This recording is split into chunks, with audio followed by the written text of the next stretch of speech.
Richie, join din kayo ngayon ay pumapasok sa isa sa pinakamalagang yugto ng inyong buhay, no? Ang buhay may asawa, bahagi na kung saan kayo ay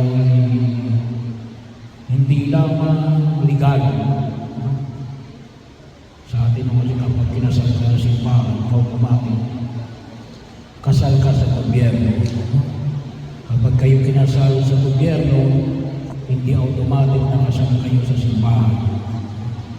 Kaya maraming requirements ang hinihingi ng simbahan kasi yun ay nagnanais sa tumugon sa pamantayan ng simbahan at ng gobyerno.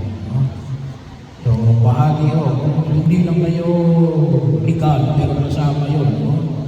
Kayo ay legal within the Philippine territory at sa mga kumikilala sa kasal na ito. Pero kapag kasal kayo ng simbahan, hindi lang kayo kinikilala sang-ayon sa batas ng Pilipinas. Kinikilala kayo sa ayon sa batas ng simbahan na kung saan tinatanggap sa iba rin mga bansa. Kaya bahagi yun na kung saan makita natin, isa yun sa kahalagahan ng kasal ng Katoliko. Pagkataon din na kung saan ay sabi nga natin yung kahalagahan ito hindi lamang legal, ngunit sa ayon sa batas ng simbahan ay tinatag ng ating Panginoong Heso Kristo. Kaya kapag sinabi natin yung isang iba, paano pwede baga sa garden ang kasal, pwede o, pero hindi Katoliko yun. No? Yung kasal lang sa Katoliko ay sa loob lamang ng simbahan. Ay bagamat mayroon iba na ang simbahan ay parang garden, pero simbahan pa rin yun. Bakit? Para maging maliwanag na alin, kinakasal kayo sa harap ng Diyos, sa tahanan ng Diyos. Hindi lamang saan tahanan. At sana, ito yung higit natin mapahalagaan. Sapagkat isa sa pinabibigyan ng diin ng ating pananampalataya ay ang kabanalan ng kasal at sa pagtataguyod ng pamilyang Kristiyano. Kaya bahagi o na kung saan ay yan ay nagsisimula sa inyong pagpili sa inyong mapapangasawa. Hindi lang inyong pagpili, pero kasama ng inyong pagpili. At nawa, kaya yan ay pinili ninyo, bakit? Sabagal, sana huwag natin kalimutan ng alin. Yan din ang gusto ng Diyos sa inyo. Kaya nga yung Ebanghelyo yung pinahayag natin, no? Ang sino mang pinagsama ng Diyos ay huwag pag-iwalayin ng tao. Bakit nag-iwalay? Siguro dahil hindi sila pinagsama ng Diyos. O nakakalimutan natin na yung sakramento ng kasal ay isang sakramento na pinagsasama ang isang babae at isang lalaki ng Diyos. Hindi po ako lamang ay presider. Pero ang nagkakasal sa inyo ay walang iba kundi kayong dalawa at sa harapan ng Diyos. Kaya bahagi ko na ipinamamanig natin siguro kung sa ibang nakakapansin. Kapag ako nagkakasal, kung pinapapirma pumirma sa harapan ng altar. No? Ay bagamat pwede kayong pumirma dyan, no? Pero kung sana makita ninyo na ay pagkakataon na kung saan ay kayo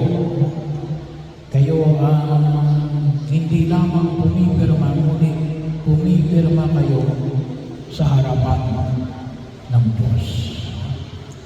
Kaya ito rin ang kalimitan binibigyan ko ng din. Marami yung pwedeng magiging pamantayan at marami rin sinasabi ang inyong mga magulang, ninong at ninang, kung paano yung mahalagaan ang inyong buhay bilang mag-asawa at bilang pamilyang Kristiyano.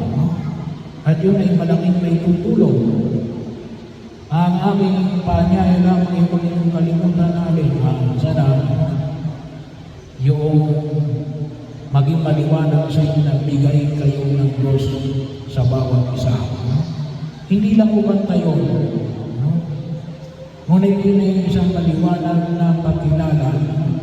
At kapag maging tama ang inyong pagkaunawa tungkol sa bagay na yun, higit na magkakaroon ng natuparan yung Ebanghelyo natin ngayon sa araw na ito. Hindi na isimula lang. Pero habang kayo umagaan sa inyong paglalakbay ang bilang buhay may asawa at pamilyang Kristiyano, ay kinakailang itaguyod niyo yan. Kaya napakahalaga yung buhay panalangin. Kinakailang palagi kayong magdasal, pagdasal ng bawat isa. Pagkataon, iarap niyo yan sa harapan ng Holy Kapal. Lalong-lalo na pag-aral ng linggo at piyestang pamilya. Sapagkat sabi na natin, yan ang napakahalaga na pagsasama na kung tusin pundasyon ng lahat ng pagsasama sa daigdig na ito. Ang alin? Ang pagsasama sa loob ng buhay may asawa at pagtataguyod ng pamilyang Kristiyano. Kasi hindi lamang yan binubuo kung paano kayo magmaalam. Yan din binubuo kung paano yung susunod na henerasyon ay may tataguyod ng pagkilos sa daigdig na ito. Kayo ay magtuturo ng mga anak na sa inyo ay isisilang. At yan ay alin, yan ang kinabukasan ng lipunan at ng simbahan na harapin natin sa panahon na maaaring makikita natin sa mga susunod na panahon. Kaya napakahalaga na yan ay mapagtibay at higit na mapahalagaan na ninyo bilang mag-asawa at bilang mga magulang ng susunod na henerasyon. Kaya pinaalala sa ating ang mahalagang yugto ng buhay may asawa, ano yun? Love and procreation. Pag-ibig at pagkakaroon ng anak. Well, hoping may anak na ata kayo, no? May anak na kayo, no? Instant na kayo agad ngayon, no? Pero kung sa bahagi yun, no? Higit ninyong mapagtibay ang sa loob ng sakramento ng kasal. Kaya di po, hanggang ngayon, ang simbahang Katoliko ay hindi pumapayag ng diborsyo. At ang Pilipinas na lamang ata ay pagdikan ng walang diborsyo. Pero sana po ay makita natin, no? Mas magiging mahirap ang hamon ng pagkilos kapag makita natin na pinayagan ang diborsyo. Pero ito yung iniiwan ko sa inyo. Palagi ninyong itugon sa harapan ng Diyos. Magpasalamat kayo sa pagkakataon na ito sa inyong pag-asama. At nawa ang mga anak na sa inyong sumisilang, mga nisilang at nisisilang pa, ay nawa ay lalong gabayan ng Diyos sa pamamagitan ng inyong pangangalaga. Pagtugon ng alin, makatugon sa hamon ng paanyaya ng Diyos, ano yun? Mag-ibigan kayo. Kasi nakutos ng Diyos eh. Sabi nga, ang buong kautusan at ang mga propeta ay nakabase saan?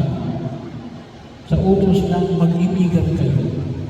At yan ay nagsisimula sa bawat may mag-asawa at pagtataguyod ng pamilyang